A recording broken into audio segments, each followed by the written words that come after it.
저는 평생을 한복점에서 보낸 이정숙이라고 합니다. 올해로 66살이 되었죠. 남편이 세상을 떠난 지도 벌써 10년이 흘렀네요. 그동안 혼자 살면서 가장 큰 걱정거리는 아들 민호였습니다. 36이 되도록 제대로 된 여자친구 하나 없이 지내니까요.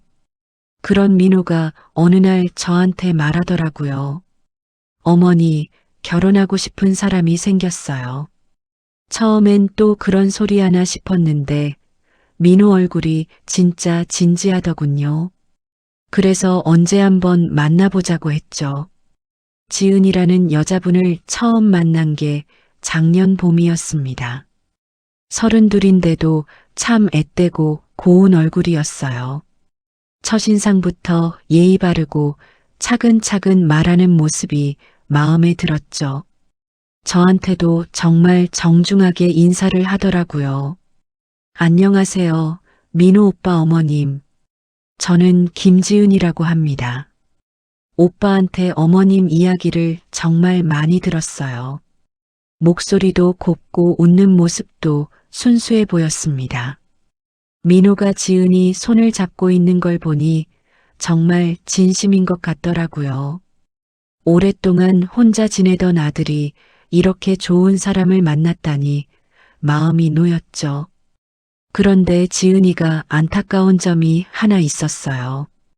부모님이 해외에 계셔서 자주 만나기 어렵다는 거였습니다. 특히 어머님이 몸이 좋지 않으셔서 돌봄이 필요한 상황이라고 하더라고요. 그래서 지은이가 한국에서는 거의 혼자나 다름없이 지내고 있었죠. 민호도 회사 일이 바빠서 자주 출장을 다녀야 했거든요. 그러면 지은이가 혼자 있을 시간이 많아지는 거죠. 젊은 여자가 서울에서 혼자 지내기가 얼마나 힘들겠어요. 특히 시댁이 될 저희 집에 대해서도 궁금할 거고 불안할 수도 있을 거라고 생각했습니다. 그래서 제가 먼저 지은이한테 연락을 했어요. 지은아, 너무 혼자만 있지 말고 우리 집에도 가끔 놀러와. 아들 키우느라 며느리 맞을 준비를 못 해뒀는데 미리미리 익숙해져야 하지 않겠니? 이렇게 말이죠. 지은이는 처음엔 부담스러워 했습니다. 하지만 제가 계속 따뜻하게 대해주니까 점점 마음을 열기 시작했어요. 그러면서 자연스럽게 저희 집을 자주 드나들게 되었죠. 마치 진짜 딸처럼 말이에요. 저는 오랫동안 아들 하나만 키우면서 살았거든요. 딸이 있으면 어떨까 하는 생각을 가끔 했는데 지은이를 보면서 그런 마음이 들었습니다. 이 아이가 우리 집 며느리가 되면 얼마나 좋을까 싶었죠. 지은이도 저를 정말 친어머니처럼 따라주었어요. 전화도 자주 하고 안부도 계속 물어보고요. 그래서 저는 지은이를 완전히 믿게 되었습니다. 이런 착한 아이가 우리 민호와 결혼하면 정말 행복할 거라고 생각했죠. 지은이와 가까워진 건 정말 자연스러운 일이었습니다. 민호가 출장을 자주 다니다 보니 지은이가 혼자 있는 시간이 많았거든요. 그럴 때마다 제가 먼저 연락을 했죠. 지은아, 오늘 뭐 해? 혼자 집에서 심심하지 않니? 우리 가게로 놀러와서 같이 저녁 먹자. 지은이는 항상 고맙다면서도 미안해했어요. 어머님, 제가 너무 자주 찾아뵙는 건 아닐까요? 부담되시면 안 되는데. 이런 식으로 말이죠. 그럴 때마다 저는 웃으면서 대답했습니다. 무슨 소리야? 우리가 이미 가족이나 다름없는데. 그리고 나도 혼자 있으면 심심하거든. 정말 그랬어요. 남편이 세상을 떠난 후로 저는 늘 혼자였습니다. 가게 일만 하고 집에 돌아가면 텅 빈 집에서 혼자 저녁을 먹어야 했죠. 그런데 지은이가 찾아오면 집안이 활기차지더라고요. 지은이는 정말 손재주가 좋았어요. 제가 한복을 만들 때도 옆에서 도와주곤 했습니다. 처음엔 서투르더니 금세 익숙해져서 간단한 바느질은 혼자서도 할 수 있을 정도가 되었죠. 어머님, 이 바느질법 정말 어려워요. 어떻게 이렇게 정교하게 하세요? 처음엔 다 어려워 보이지. 하지만 한번 익히면 평생 써먹을 수 있는 기술이야. 나중에 너도 딸 낳으면 한복 하나쯤은 직접 만들어줄 수 있을 거야. 이런 대화를 나누면서 저는 지은이를 정말 딸처럼 생각하게 되었어요. 지은이도 저를 친어머니처럼 편하게 여기는 것 같았죠. 특히 지은이가 아픈 날이 있었는데 그때 제가 정말 어머니 역할을 제대로 했습니다. 감기에 걸려서 혼자 집에 있다고 하더라고요. 그래서 제가 직접 죽을 끓여서 가져다 주었어요. 어머님, 이렇게까지 하시면 안 되는데요. 정말 죄송해요. 무슨 소리야? 아픈 사람 챙기는 게 당연한 거지. 너 부모님이 멀리 계시니까 내가 대신 챙겨야지. 그날 밤늦게까지 지은이 곁에 있어 주었어요. 열도 재보고 약도 챙겨주고요. 지은이가 제 손을 잡으면서 말하더라고요. 어머님 덕분에 정말 든든해요. 친어머니 같으세요. 그 말을 들으니 가슴이 뭉클했습니다. 저도 이런 따뜻한 딸이 생긴 것 같아서 정말 행복했어요. 민호도 저희 둘이 가까워진 걸 좋아했습니다.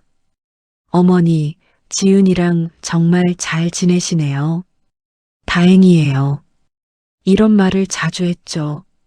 그렇게 몇 달을 지내다 보니 지은이는 정말 우리 집 식구나 다름없었어요. 일주일에 서너 번은 꼭 우리 집에 와서 같이 밥을 먹고 이야기를 나눴습니다. 저는 그때 정말 행복했어요. 오랜만에 누군가를 돌보고 챙겨줄 수 있게 되었거든요. 그리고 지은이 같이 착하고 예쁜 며느리를 얻게 될 거라는 기대감에 가슴이 설레기도 했죠. 하지만 그때의 저는 몰랐습니다. 이 모든 평온하고 따뜻한 일상이 곧 무너질 거라는 걸 말이에요. 그런데 어느 날 갑자기 낯선 남자분한테서 전화가 왔어요.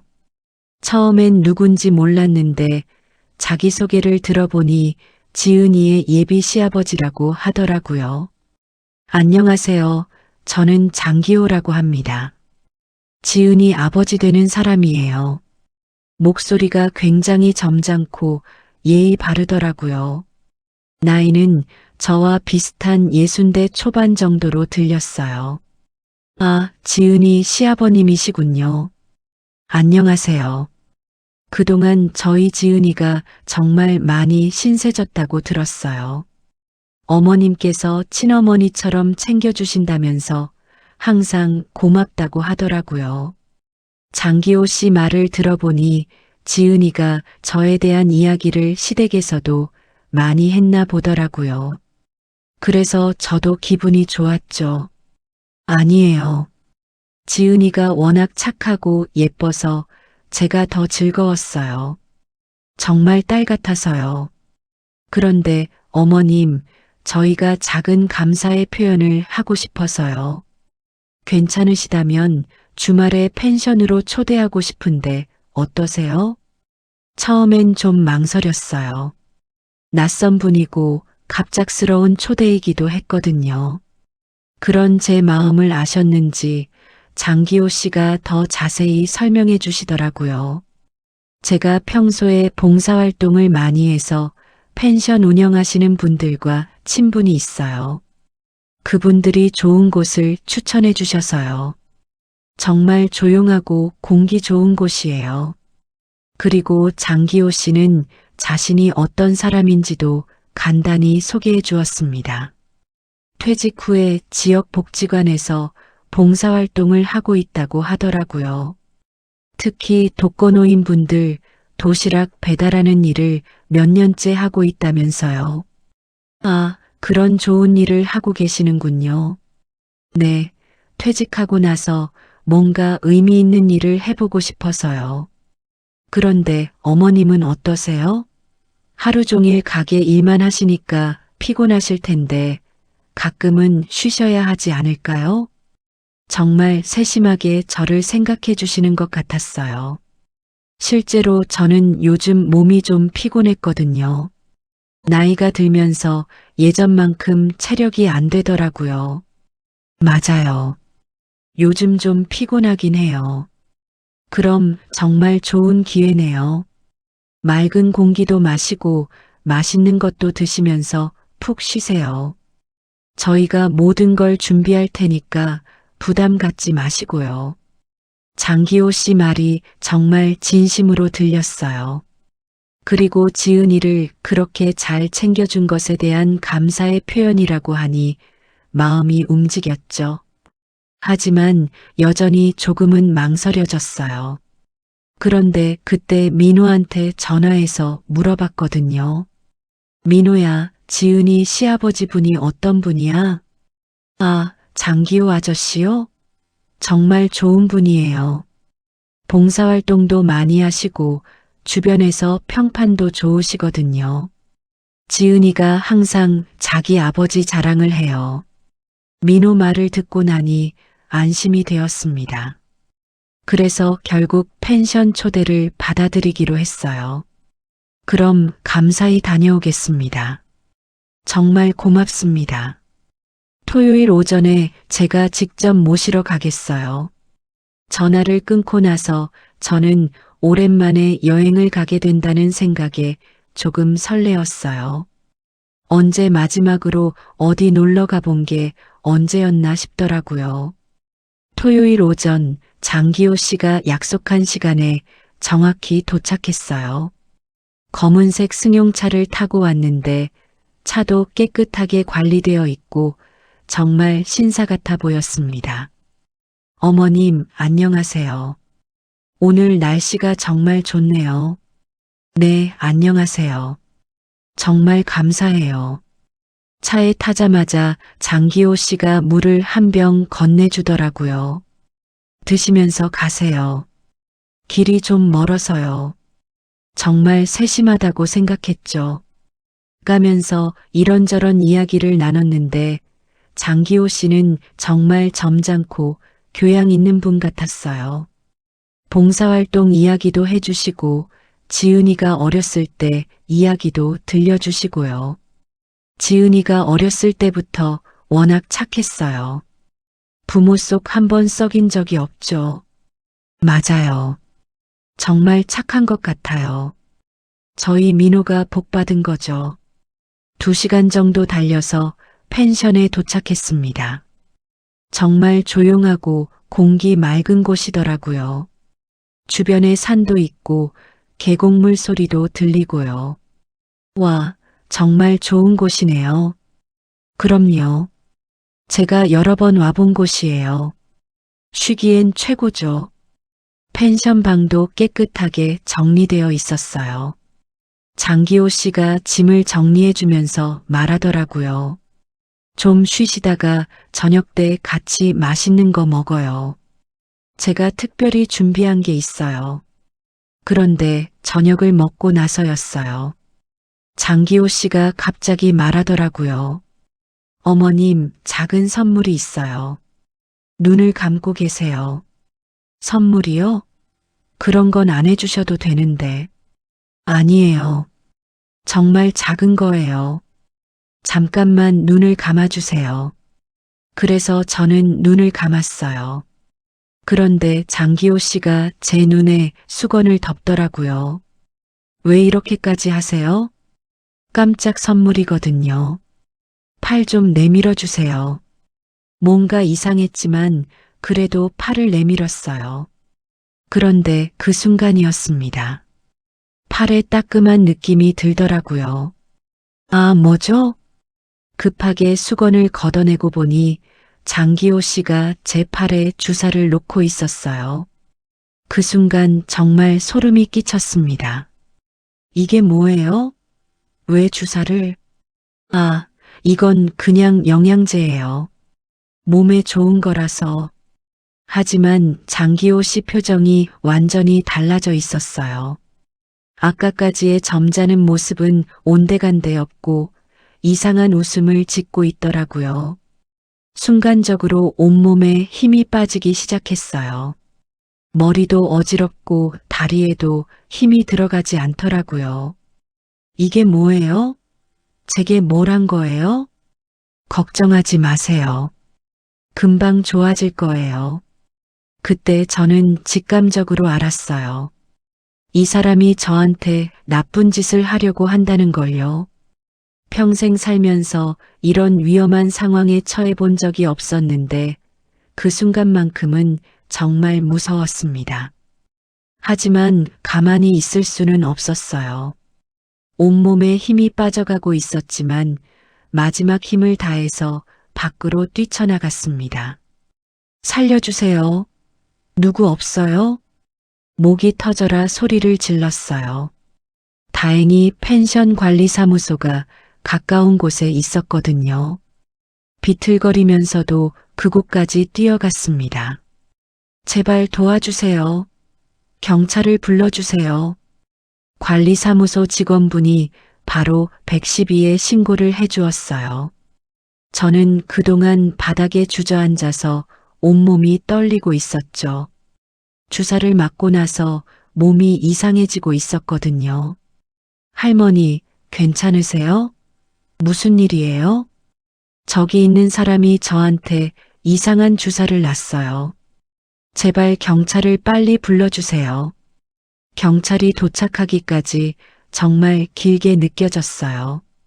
그동안 장기호가 뭘 하고 있는지 무서워서 계속 뒤를 돌아봤죠. 다행히 따라오지는 않더라고요.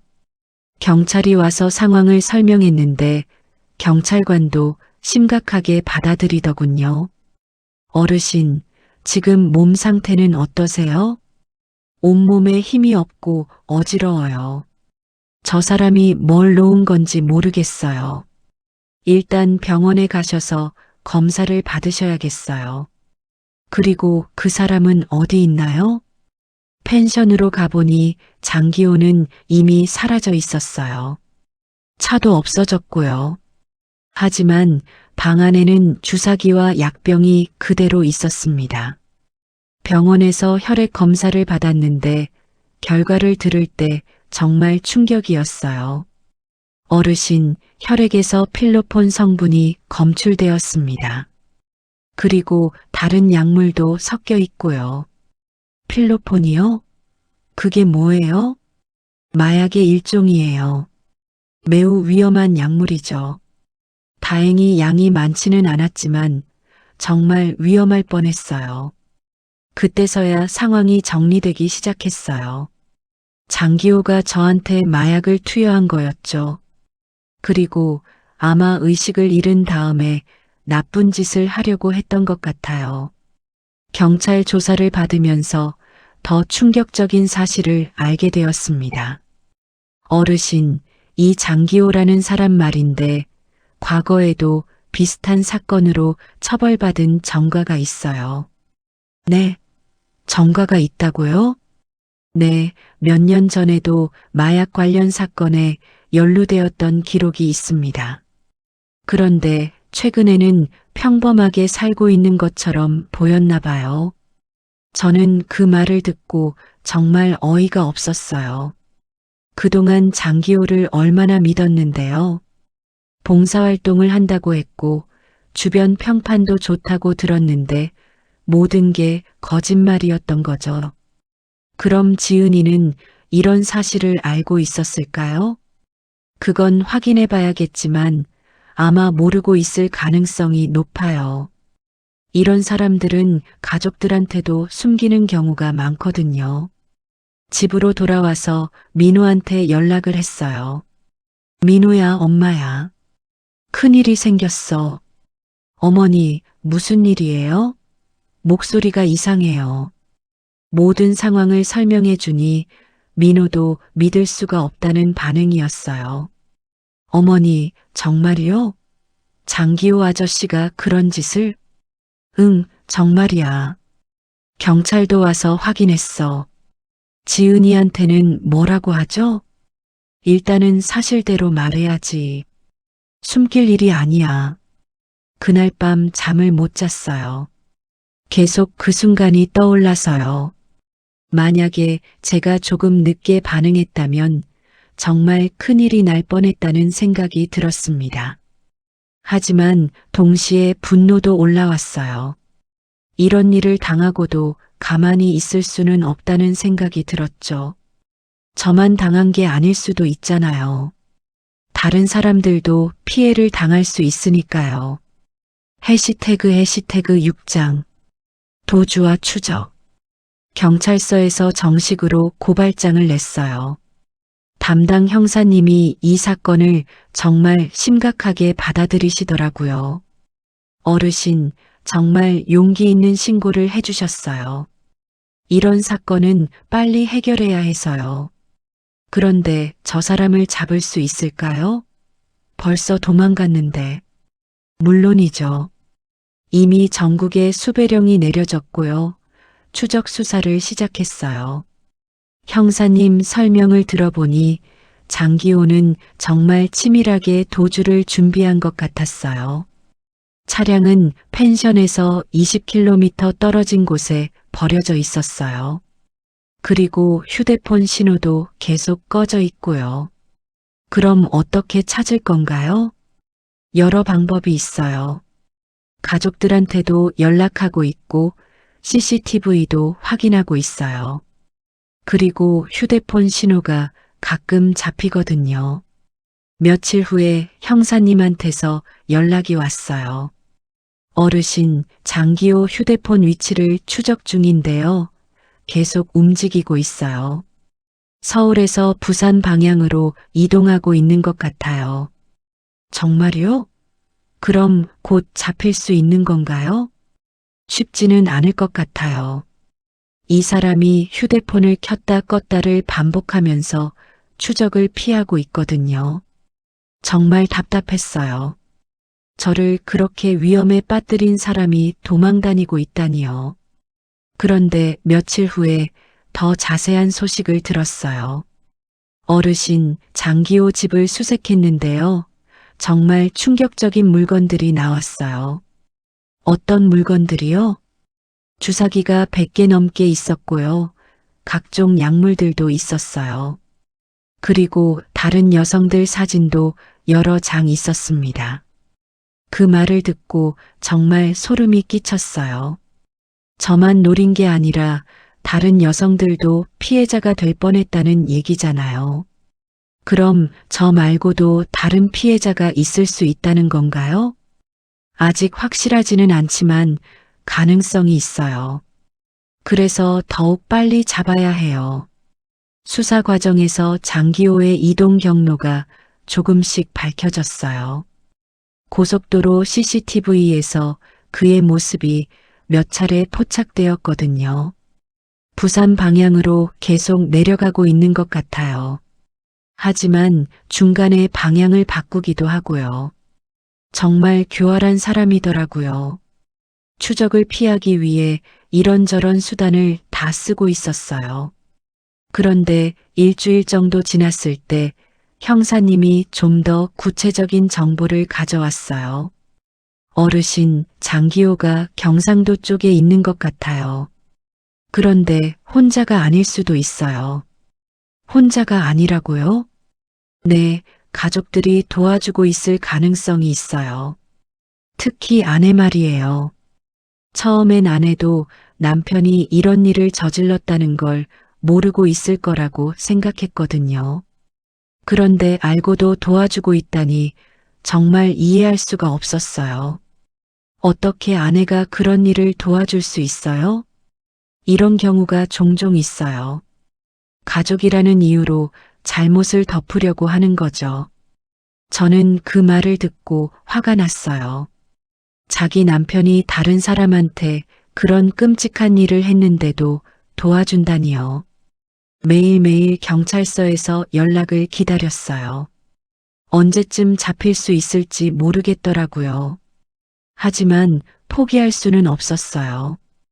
이런 나쁜 사람이 계속 돌아다니면서 다른 사람들한테 피해를 줄 수도 있잖아요. 민호도 계속 걱정해 주었어요. 어머니, 너무 스트레스 받지 마세요. 경찰에서 열심히 수사하고 있으니까 곧 잡힐 거예요. 그래도 마음이 불안해. 저런 사람이 돌아다니고 있다니. 정말 무서웠어요. 혹시 보복을 당할 수도 있다는 생각도 들었고요.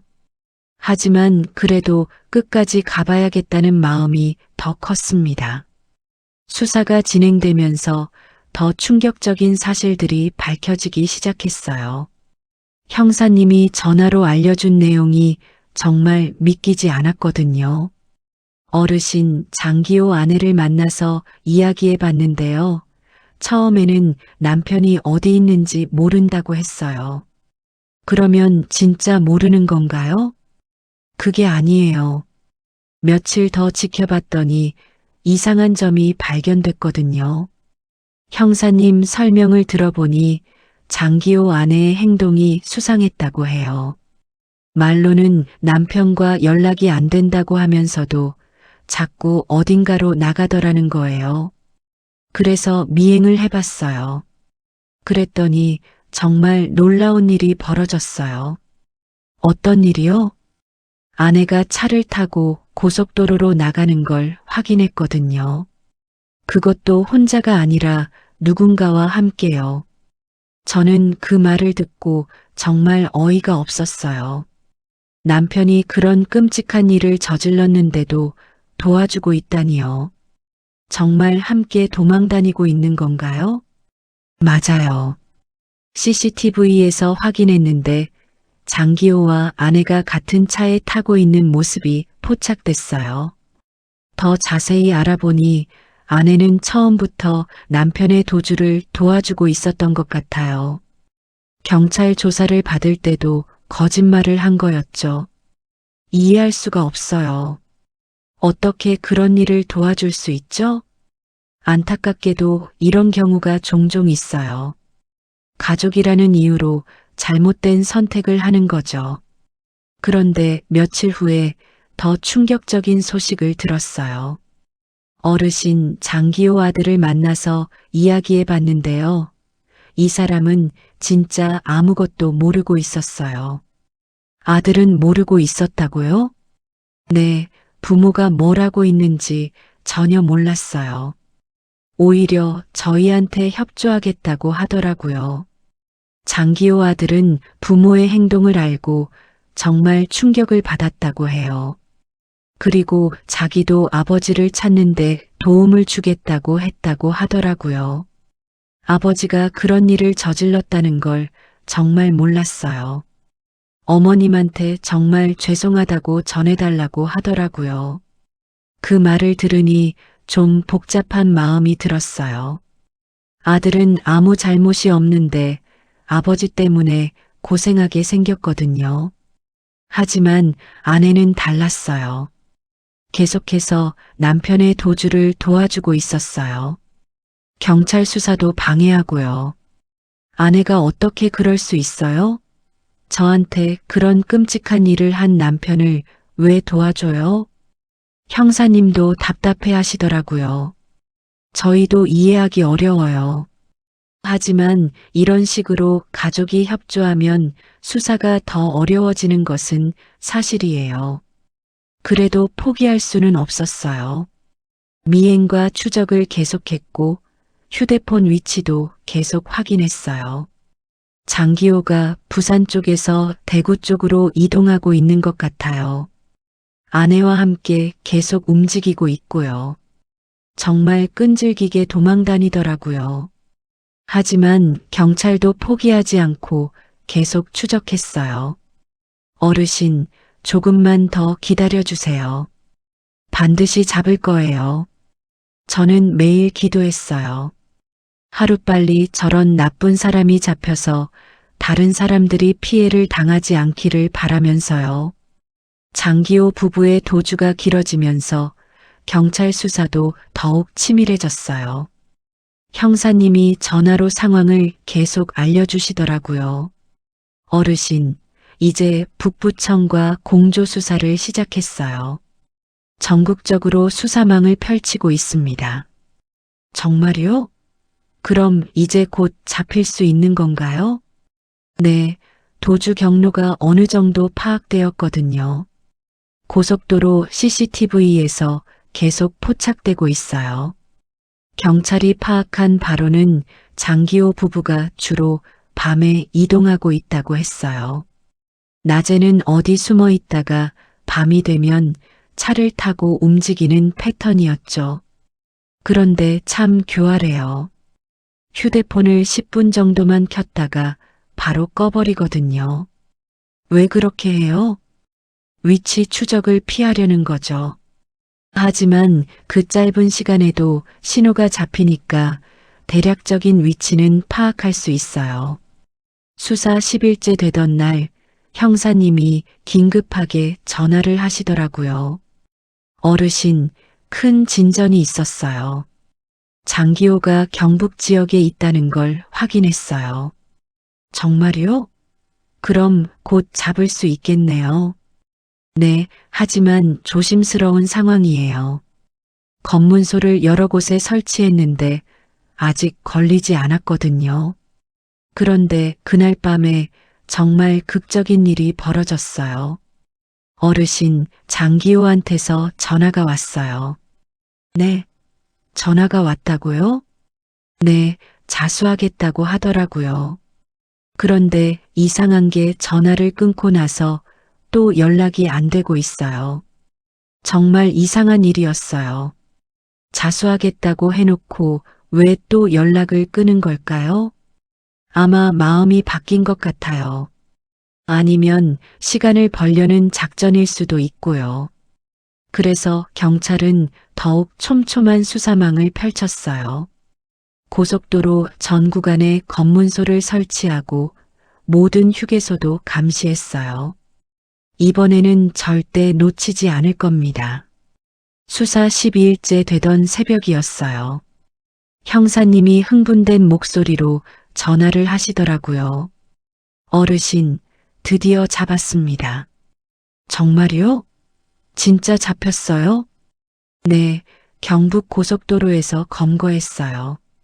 아내와 함께 있었고요. 그 순간 정말 가슴이 뻥 뚫리는 기분이었어요. 12일 동안 얼마나 불안했는지 모르거든요. 차 안에서 뭐가 나왔나요? 정말 놀라운 게 나왔어요. 주사기가 160개, 그리고 각종 약물들이 가방 가득 들어 있었어요. 160개나 되는 주사기라니요. 정말 소름이 끼쳤어요. 저 말고도 얼마나 많은 사람들이 피해를 당할 뻔했는지 상상도 안 되더라고요. 그리고 휴대폰에서도 여러 여성들의 연락처가 나왔어요. 아마 다른 타겟들을 물색하고 있었던 것 같아요. 정말 끔찍한 일이었어요. 만약 제가 신고하지 않았다면 얼마나 많은 사람들이 피해를 당했을까요? 어르신이 용기를 내서 신고해 주신 덕분에 정말 큰 사건을 해결할 수 있었어요. 다행이에요. 정말 다행이에요. 그날 밤은 정말 오랜만에 편히 잠들 수 있었어요. 12일 동안 계속 불안하고 무서웠는데 드디어 그 악몽이 끝난 거죠. 민호도 정말 안도하더라고요. 어머니, 정말 고생 많으셨어요. 이제야 마음이 놓여요. 하지만 진짜 중요한 건 앞으로였어요. 재판에서 제대로 된 처벌을 받을 수 있을지가 관건이었거든요. 장기호가 검거된 후 본격적인 수사가 시작되었어요. 경찰서에서 여러 번 조사를 받았는데 그때마다 새로운 사실들이 밝혀졌거든요. 어르신, 장기호가 가지고 있던 주사기를 분석해 봤는데요. 정말 충격적인 결과가 나왔어요. 어떤 결과요? 필로폰과 발기부전 치료제 성분이 함께 들어 있었어요. 그 말을 들었을 때 정말 소름이 끼쳤어요. 이 사람이 저한테 정확히 어떤 짓을 하려고 했는지가 확실해진 거거든요. 그럼 정말로 나쁜 목적이 있었던 거네요. 맞아요. 마약으로 의식을 잃게 만든 다음에 성폭행을 하려고 했던 것 같아요. 생각만 해도 끔찍했어요. 만약 제가 조금만 늦게 반응했다면 정말 큰일이 날 뻔했거든요. 조사 과정에서 장기호는 계속 발뺌을 했어요. 그냥 영양제를 주려고 했을 뿐이다. 나쁜 목적은 없었다. 이런 식으로 말하더라고요. 하지만 증거가 너무 명확했어요. 어르신 증언과 물증이 모두 일치해요. 그리고 과거 전과 기록도 있고요. 형사님이 설명해 주시기로는 장기호가 몇 년 전에도 비슷한 사건을 저질렀다고 해요. 그때는 처벌이 약했는데 그래서 또 이런 일을 벌인 거죠. 이번에는 확실히 처벌받을 거예요. 증거가 너무 명확해서 변명할 여지가 없거든요. 재판 과정도 참 힘들었어요. 법정에 가서 증언을 해야 했는데 장기호와 마주보는 게 정말 무서웠거든요. 어르신, 용기를 내세요. 어르신 증언이 정말 중요해요. 변호사님도 계속 격려해 주시고 민호도 옆에서 지켜봐 주었어요. 법정에서 장기호를 다시 보니 정말 다른 사람 같더라고요. 처음에 만났을 때는 그렇게 점잖고 신사 같았는데 지금은 완전히 다른 모습이었어요. 피고인은 피해자에게 필로폰을 투여한 후 성폭행을 시도했습니다.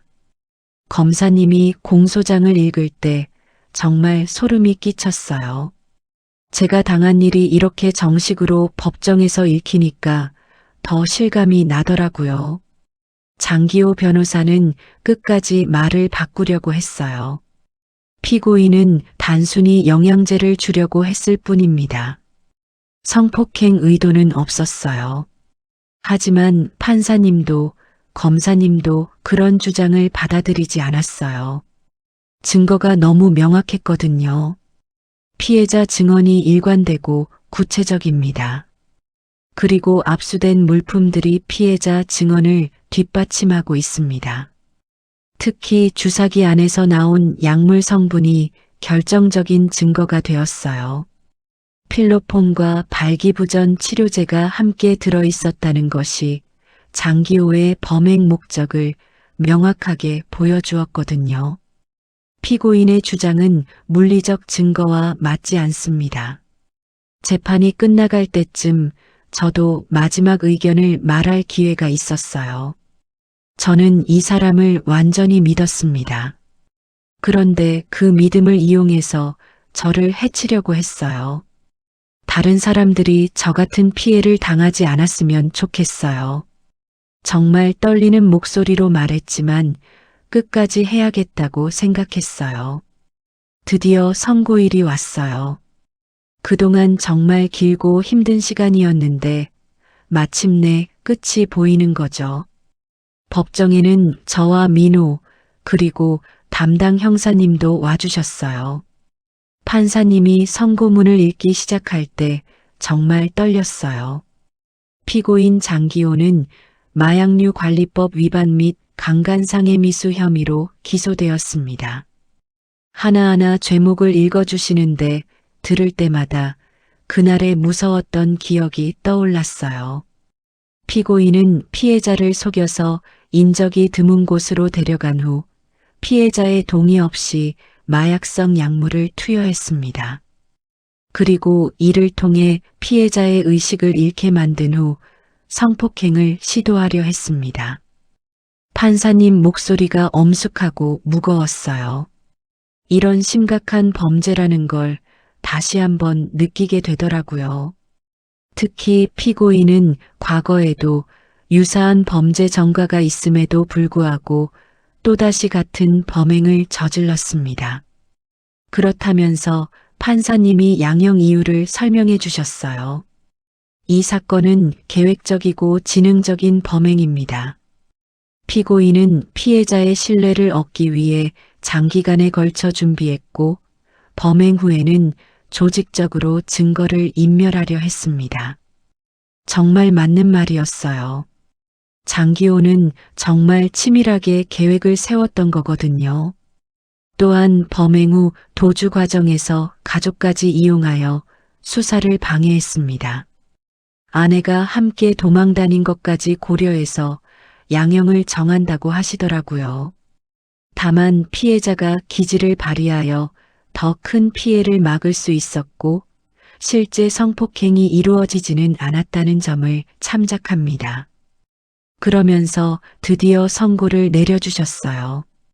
피고인 장기호에게 징역 5년을 선고합니다.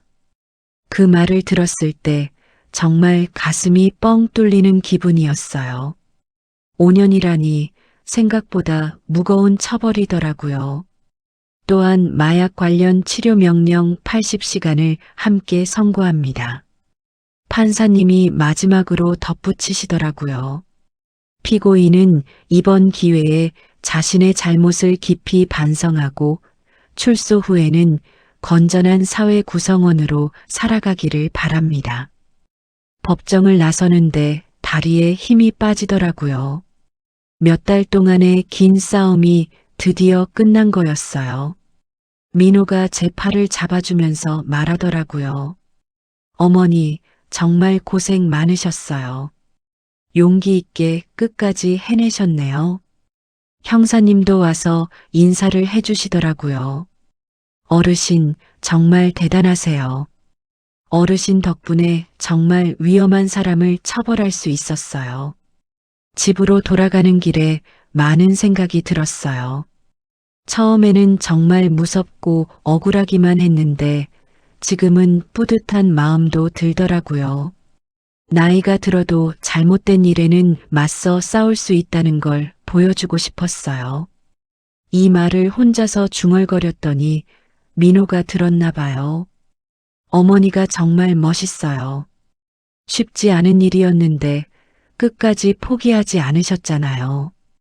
그날 밤 잠자리에 들면서 생각해 보니 이 모든 일이 제게는 큰 교훈이 되었던 것 같아요. 사람을 믿되 지나치게 믿어서는 안 된다는 것, 그리고 잘못된 일을 당했을 때는 용기를 내서 맞서 싸워야 한다는 것을 배웠거든요. 물론 지금도 가끔 그날 일이 생각나면 무서워요.